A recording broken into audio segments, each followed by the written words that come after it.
Good afternoon, everybody. Alex StarCraft here, bringing you guys another StarCraft 2 commentary from the Korean ladder. And these two players are going to be Dream and Ares.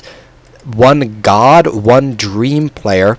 But in reality, we just have a dreamy player and a godlike player. Ares is actually ST.Bomber, who is a macro beast Terran player, very good in the top right corner as the red Terran, and Dream, who is Millennium Stephano, the blue Zerg, in the top left hand corner. Now I know in the last replay at the end I said I would bring you guys another Zerg versus Protoss. I was looking through this replay pack and I was just like, you know, there's so many great Korean players in this matchup. In this pack, I'm just going to find one of those. I did open a game between Stephano and Marine King Prime, and then it was this Zerg versus Protoss, and I was kind of confused. So, I just casted this game instead. I wasn't about to say that and be like, oh, well, Marine King Prime switched to Protoss, or this is an imposter. And this is a big macro map. It can be a big macro game. Again, as I said, Bomber is just kind of a macro god in terms of playing Terran and doing it like MVP. He'll occasionally do the build where he'll just do like 1 Rax, 3 command center. I've seen him do things before where he goes like 3 command center only Marines before, and he's almost beaten very top level players with it. I've never seen him win, but of course he'll be playing people like Lenok, Idra, Stephano, people like that, and of course against those people, no matter what you do, it is hard to beat them.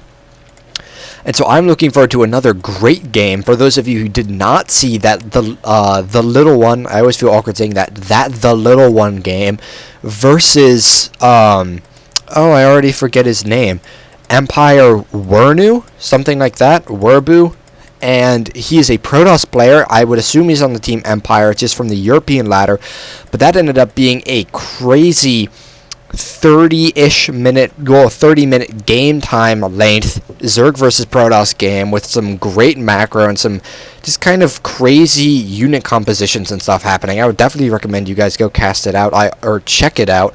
Check out my cast. I also did just the other day finish casting what I did discover was the best of 3 between Hasuobs and MMA.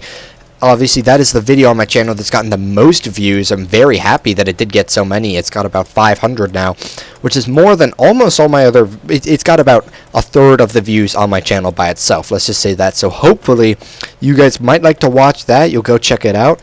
And I'm just looking forward to a great game here. We do have Bomber going for the gas opening. He's actually very gas. He's got 2 gases at about the 4-minute mark. He does have a factory, and I will be quite interested to see what he does with this. We also have a scouting barracks actually letting him kill the Overlord there, so that's a little bit annoying for Stephano. But Stephano does go for the hatch first. He does have the hatchery down. He's just getting the spine crawler and the queens and everything, making sure that he is defended against any Hellions, any early aggression. Of course, that spine will do a great job defending against Hellions. It'll also do a good job defending against just things like early bunker pressure, some marine, stuff like that. And so we do have actually a reactor a tech lab going down on the starport. So I guess we're possibly going to be seeing some Banshees, and I guess that would explain the double gas. And this is something I have not seen done against a Zerg player in a long time. It's largely thought that Zerg players have, for the most part, figured out how to defend against it, stuff like that. And yeah, we do have the Cloak on the way, as well as the Hellions. Or Cloak on the way, as well as the Banshee. We also have Hellions coming out of this factory, and some Marines. So he's actually doing a 1-1-1 build. It's just going to be against a Zerg player.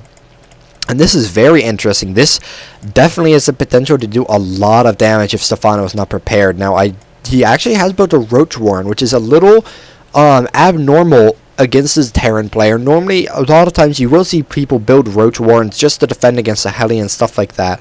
I personally am not the biggest fan of the Hellions. I still just like the Zergling play with like the heavy upgrades, all sorts of stuff like that.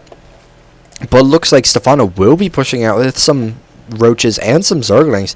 And he actually has a lot of units here. He's got about 7 roaches and 12 zerglings. This is something I've seen Spanichiwa do before. Of course, I'm sure he's not the only one, but he'll just get his roach warren and then he'll just go for a push. If he can do some damage, great. If not, it's still very helpful. You can see he is behind on workers, or actually he's ahead on, well, he's even on workers now.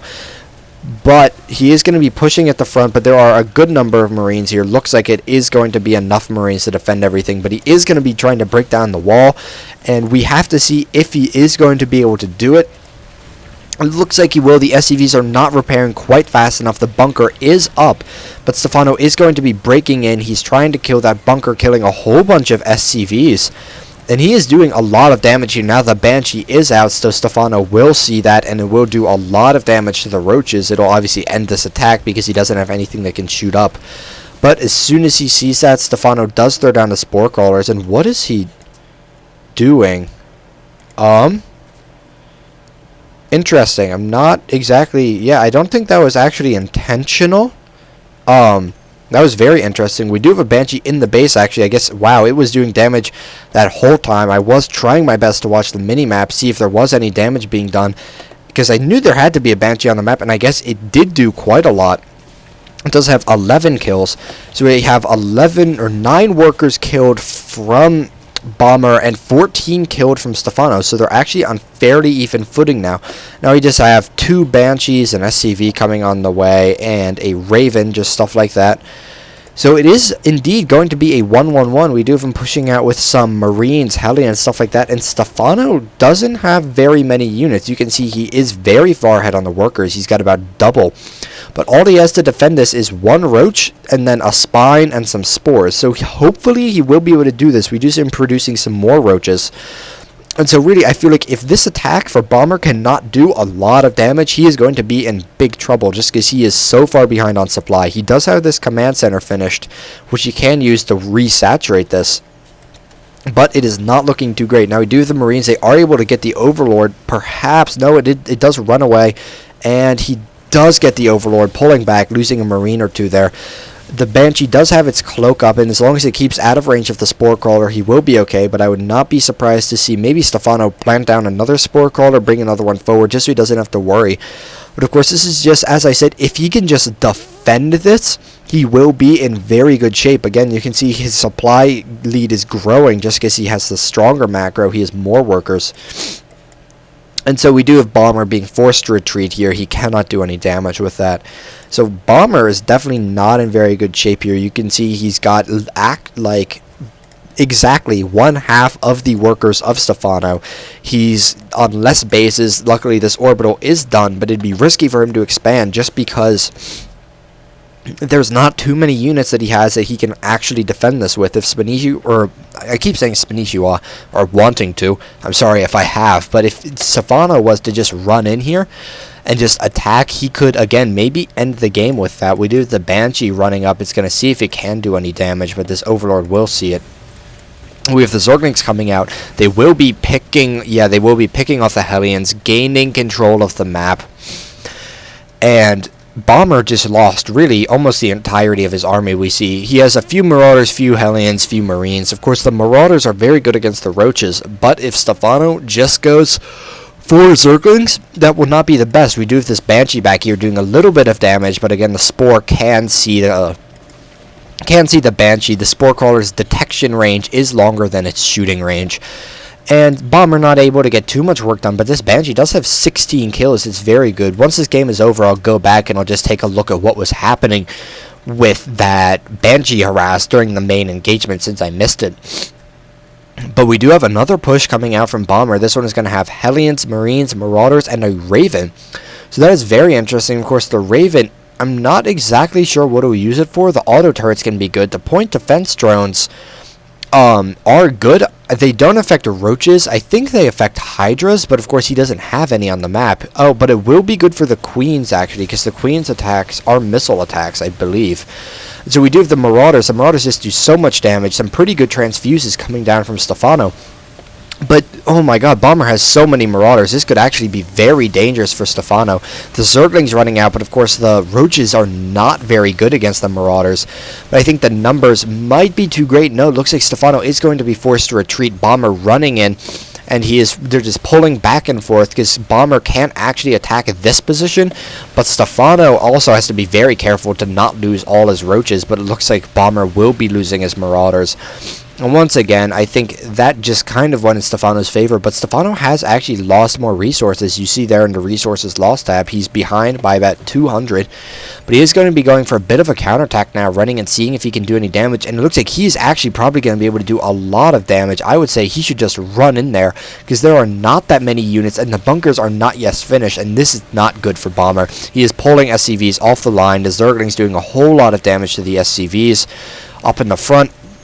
And oh, Bomber, you're losing so many SCVs. All of them from the natural are going to die.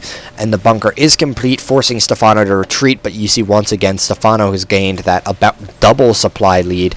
Trying to pick off a Marauder. Some good micro from Bomber. Doing the best he can to do as much as he can with these two Marauders. But again, we see Bomber is behind by 15 on workers. And he does have the mules, which is, of course, very good.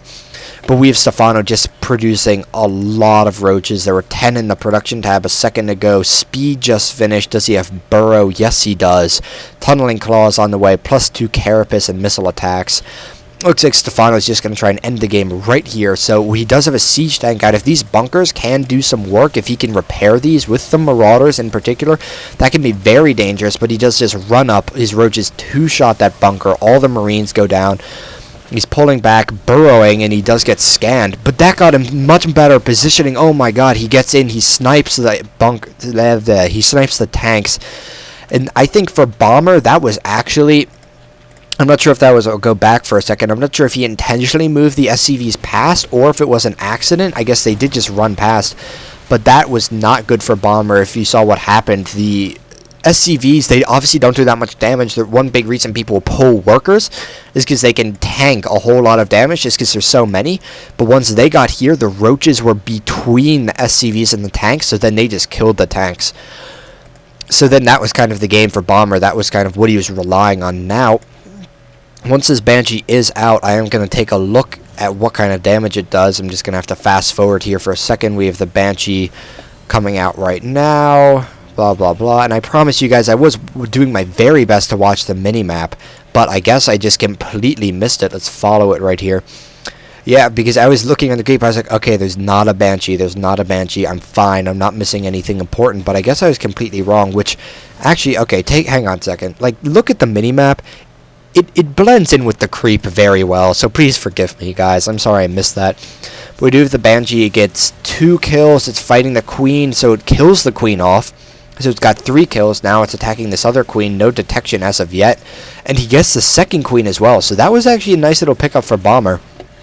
Getting a 3rd drone, 4th, 5th, 6th, 7th, 8th. Wow, so that was good from Bomber. So I guess at this point this attack is over. So Bomber's not quite as far behind as I thought. Granted, he is not in good shape on the workers. He is not in good shape in a lot of ways. He does have the expansion coming down. I guess that's why we saw Stephano running all these drones. But but he did manage to snipe both of Stephano's Queens. He got a good number of drones. But I think at this point it was just kind of too far behind. Stephano's too good of a player to leave an advantage like that and not do anything with it. So I hope you guys enjoyed that game. It was a nice little demonstration of some back and forth aggression from both players and how to use Roaches against Terran players, or one effective way. Also, you got to see a little bit how to defend yourself against Banshees, which of course Terrans don't do a lot anymore, but still a very important thing to know. So I hope you guys enjoyed it. I'm done casting for today, but I will upload these as soon as I can. I'll bring you more. I'll bring you guys more later in this week. So I've been getting tongue-tied so much. My mouth is very dry. I hope you guys all enjoyed, and I hope you guys all have a wonderful, amazing Tuesday.